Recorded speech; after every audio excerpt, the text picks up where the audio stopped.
Hello नमस्कार, मैं देवाक्षी वासुदेव आप सभी का बहुत बहुत स्वागत करती हूँ। आप ऑनलाइन अकेडमी में नया साल आ चुका है और इसी के साथ अलग अलग यूनिवर्सिटी से हर रोज़ हमें फॉर्म दिखाई दे रहे हैं पीएचडी एप्लीकेशन पीएचडी एडमिशन से संबंधित। तो इसी क्रम में हम बात कर रहे थे पिछले वीडियो में, जहाँ 2023-24 सेशन से संबंधित 2 स्टेट यूनिवर्सिटी और 1 सेंट्रल यूनिवर्सिटी के बारे में हमने बात की थी। स्टेट यूनिवर्सिटी के बारे में हमने बात कर ली थी, लेकिन सेंट्रल यूनिवर्सिटी पे आते आते टेक्निकल इशू की वजह से हमारी बात इनकम्प्लीट रह गई, नहीं बात हो पाई। तो इस वीडियो में हम एक जो हमारी बातें अधूरी रह गई थी सेंट्रल यूनिवर्सिटी को लेके, उसके बारे में बात करेंगे। और एक फिर से नया फॉर्म आया हुआ है जो कि स्टेट गवर्नमेंट की यूनिवर्सिटी है। स्टेट गवर्नमेंट की यूनिवर्सिटी फिर भी A++ है और काफ़ी अच्छी यूनिवर्सिटी मानी जाती है, और दोनों में सीटें काफ़ी अच्छी संख्या में आई हुई हैं, लगभग हर स्ट्रीम से। तो सारा डिटेल जानेंगे कि हाँ, यहाँ पे एग्जेम्प्टेड कैटेगरी के लिए भी है और आप रेट के थ्रू भी जा सकते हो। तो एलिजिबिलिटी क्राइटेरिया देखेंगे, डेट देखेंगे, फ़ी कैसे है, संख्या कितनी है सीटों की, हर चीज़ के बारे में जानेंगे यहाँ पे। तो आते हैं डायरेक्ट अपने पहले आते हैं स्टेट गवर्नमेंट की यूनिवर्सिटी पे। ठीक, वो एक स्टेट गवर्नमेंट की यूनिवर्सिटी है और यहाँ पे नैक से A++ मिला हुआ है, आप देख सकते हो, उड़ीसा कटक में। ठीक है, रेवेन्शा यूनिवर्सिटी, ये काफ़ी अच्छी यूनिवर्सिटी मानी जाती है, को एजुकेशनल स्टेट यूनिवर्सिटी है। और इसके बारे में हम सारी जानकारी यहाँ पे देखेंगे कि कैसे क्या है एलिजिबिलिटी क्राइटेरिया। तो बात करते हैं यहाँ पे, अगर आपको अप्लाई करना है, एडमिशन लेना है यहाँ पे, तो आपका जो है 4 साल का, अगर आपके पास बैचलर डिग्री है तो उसमें 1 साल का सेमेस्टर वाला जो 2 सेमेस्टर वाला मास्टर डिग्री होना चाहिए, और उसमें आपको मिनिमम जो है 75% मार्क्स आने चाहिए 4 साल की जो आपकी बैचलर डिग्री आपने हासिल की है उसमें। 5% का रिलैक्सेशन है ST SC OBC के लिए, आप देख सकते हो यहाँ पे। और अगर आपने नॉर्मल जो है 3 साल वाला बैचलर डिग्री प्राप्त किया हुआ है और ऊपर से 2 साल वाली जो 4 सेमेस्टर में मास्टर डिग्री कंप्लीट होती है वो आपने किया है, तो वहाँ आपको 55% मिनिमम मार्क्स होने चाहिए एकेडमिक। और अगर आप ST SC OBC से बिलोंग करते हैं तो आपको 5% का रिलैक्सेशन वहाँ पे देखने को मिल जाता है मार्क्स में। ठीक, ये तो रही एलिजिबिलिटी क्राइटेरिया। और अगर आपने MPhil किया हुआ है तो आपको 55% मार्क्स चाहिए, तो भी आप वहाँ पे अप्लाई कर सकते हो। ये तो अप्लाई करने के लिए हो गया। ठीक, और यहाँ पे सीटों की संख्या भी देखेंगे। पहले डेट को देख लेते हैं। एप्लीकेशन फॉर्म स्टार्ट हो चुका है 5 जनवरी से। ठीक, 23 जनवरी 2024 तक आप अप्लाई कर सकते हो। एंट्रेंस जो है, ये एंट्रेंस के थ्रू भी आप जा सकते हो, एग्जेम्प्टेड के थ्रू भी जा सकते हो। तो एंट्रेंस 30 जनवरी को है 2024, और ये इंटरव्यू के लिए इन्होंने अभी डेट डिसाइड नहीं किया है। इनके अप्लाई करने के बाद आप साइट पे चेक करते रहोगे, फिर पता चल जाएगा। ठीक, तो यहाँ पे देख लेते हैं कि इनका प्रोसेस क्या रहने वाला है। ये तो एप्लीकेशन प्रोसेस है, आप देख लेना कि इनके साइट पे जाना है, उसके बाद आपको एक वैलिड ईमेल ID होना चाहिए, ये सारी चीज़ें। हम बात करते हैं जो हमारे पास, ये आप देख सकते हैं कि फ़ी है 1500 फ़ी। और इनका प्रोसेस क्या रहने वाला है, सिलेक्शन प्रोसेस। यहाँ पे एक है कि जब आप रजिस्टर करोगे ना, एप्लीकेशन रजिस्टर करोगे तो उसी के साथ आप पहले फ़ी जमा कर दोगे। उसके बाद ये क्या करेंगे, आप फॉर्म फिल कर पाओगे। स्टेप 1 में आप पहले फ़ी ही जमा करोगे रजिस्टर करने के बाद, फिर फॉर्म आप अप्लाई करोगे, एप्लीकेशन फॉर्म पूरा फिल करोगे। और इसमें उन्होंने कहा है कि जब तक आप पूरी जितने भी डाटा है सबको फिल नहीं करोगे तब तक ये सबमिट नहीं लेंगे। तो आप अच्छे से दे के सबमिट करना हर चीज़। और हाँ, इंटरव्यू के टाइम में आपको इस एप्लीकेशन फॉर्म का एक कॉपी लेके जाना पड़ेगा, हार्ड कॉपी, और 3 जो है रिसर्च पेपर जो आप बनाओगे उसका 3 कॉपीज आपको ले जाना पड़ेगा वहाँ पे। विदिन 2000 वर्ड्स में आपको यहाँ पे बनाना है। ठीक, तो प्रपोजल को लेके भी आप कॉन्शियस रहना कि हाँ, वहाँ पे हमें 3 कॉपीज ले जानी है। एप्लीकेशन फ़ी 1500 है। सिलेक्शन प्रोसेस इनका क्या रहने वाला, आप मोड ऑफ पेमेंट देख सकते हो, debit card, credit card, net banking वगैरह।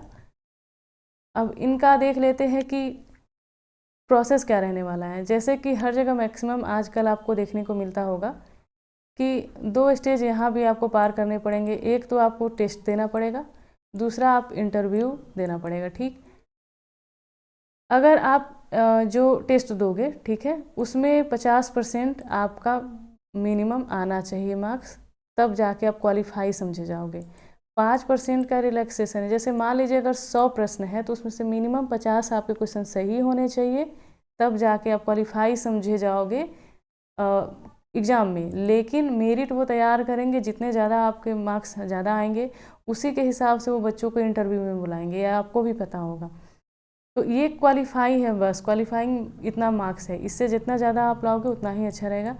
5% का रिलैक्सेशन है ST SC OBC के लिए। और सिलेबस जो रहेगा एंट्रेंस का वही 50% रिसर्च मेथोडोलॉजी और 50% आपके सब्जेक्ट से जिससे आपने PG किया हुआ है, ठीक। यहाँ पे उन्होंने बताया है कि 70% वेटेज देंगे वो एंट्रेंस को, ठीक, रिटन टेस्ट को, और 30% वेटेज देंगे वो आपके इंटरव्यू को, जो एंट्रेंस देंगे, ठीक। लेकिन अगर आप एग्जेम्प्टेड के थ्रू जाते हो, यहाँ पे इन्होंने बोला है कि अगर आप एग्जेम्प्टेड के थ्रू जाओगे तो आपका जो सिलेक्शन होगा वहाँ आपके इंटरव्यू में आपने जैसा परफॉर्मेंस किया होगा उसी के आधार पे वो एडमिशन लेंगे, ठीक। तो यहाँ पे एक चीज़ है कि इंटरव्यू के लिए इन्होंने मार्क्स नहीं बताया है कुछ भी, आपका परफॉर्मेंस देखेंगे, उसी के आधार पे एग्जेम्प्टेड वालों के लिए उनका एडमिशन लेंगे। और यहाँ पे एग्जेम्प्टेड कौन कौन रहने वाले हैं, यहाँ पे आप देख सकते हो कि अगर आपने क्वालिफाई किया है कुछ भी नेशनल लेवल का scholarship fellowship, NET, CSR NET, UGC NET, GATE वगैरह, जो भी आपने कुछ भी नेशनल लेवल का टेस्ट क्वालिफाई किया है, ICMR, ICAR, तो आप एलिजिबल हो, मतलब आप एग्जेम्प्टेड हो, आप डायरेक्ट अप्लाई करोगे और इंटरव्यू में जाओगे। MPhil आपने किया है, ठीक है, और 55% आपके मार्क्स हैं MPhil में, तो भी आप वहाँ पे एग्जेम्प्टेड हो। MPhil अगर आपने कर लिया है तो आप एग्जेम्प्टेड हो। ये तो रही इस यूनिवर्सिटी की बात। और यहाँ पे इन्होंने शेड्यूल दे रखा है कि वही 30 जनवरी को एग्ज़ाम लेंगे, रेट, और इंटरव्यू के लिए इन्होंने अभी कुछ नहीं बताया हुआ है।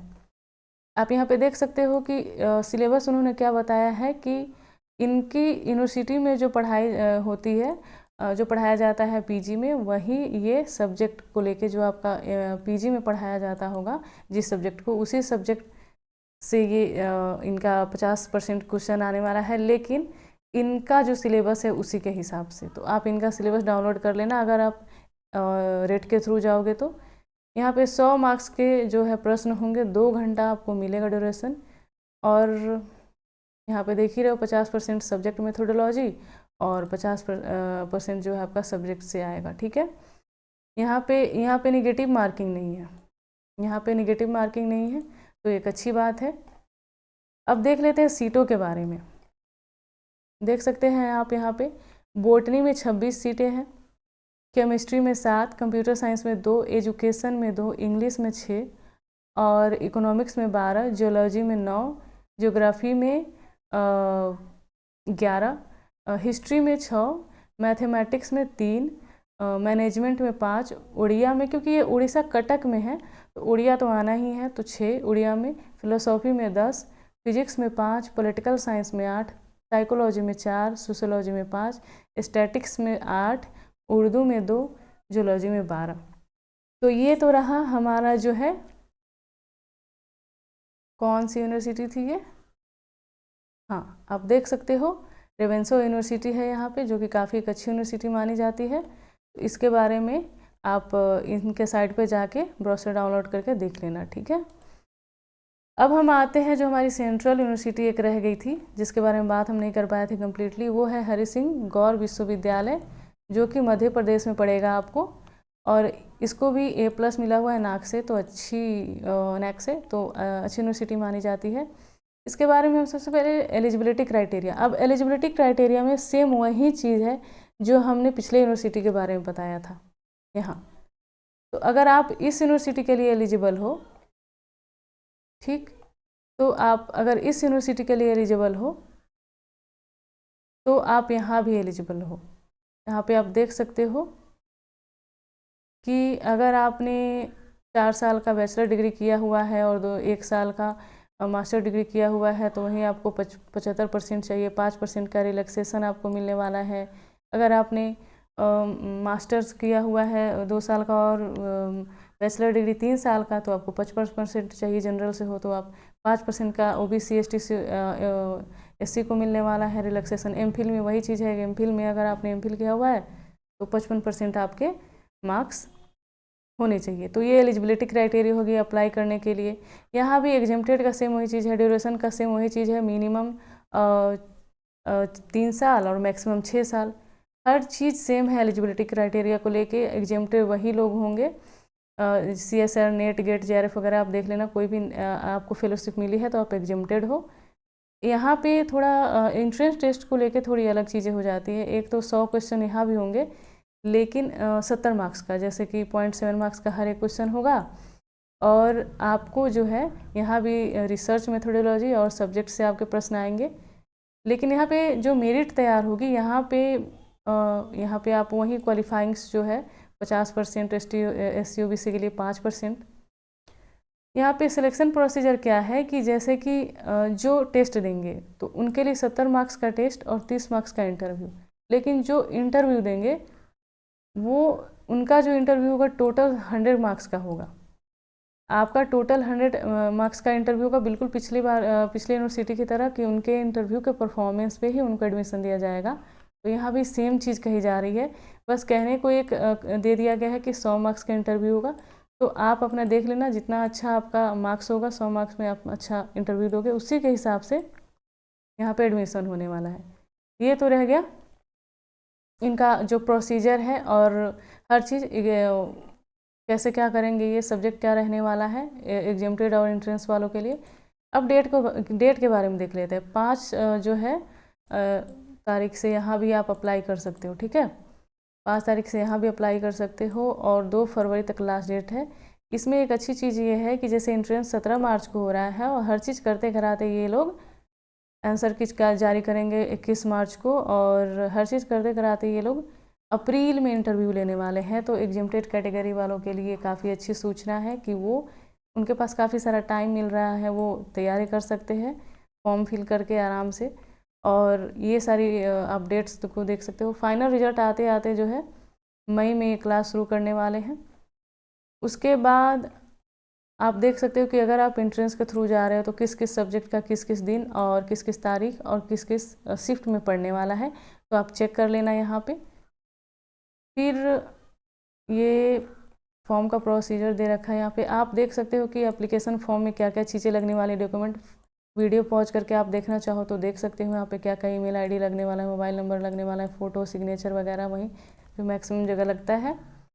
और यहाँ पे फ़ीस के बारे में आप बता दें फ़ी कितनी है इनकी।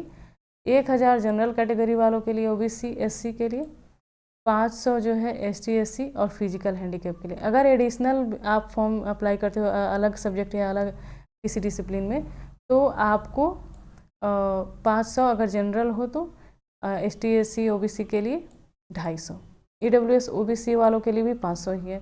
तो ये तो रहा फ़ी के बारे में। अब देख लेते हैं सब्जेक्ट का क्या कैसे है सीटों के बारे में।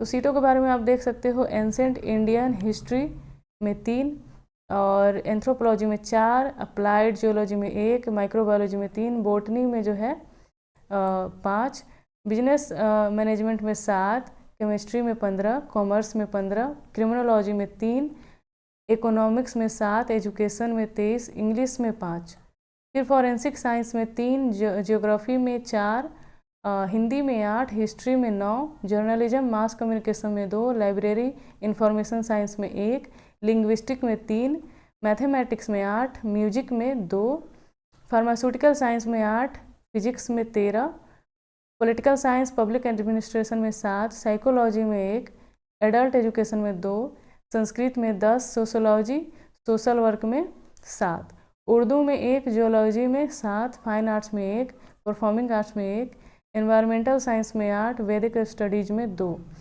Centre for studies on indigenous knowledge में 2, स्टैटिक्स में 1।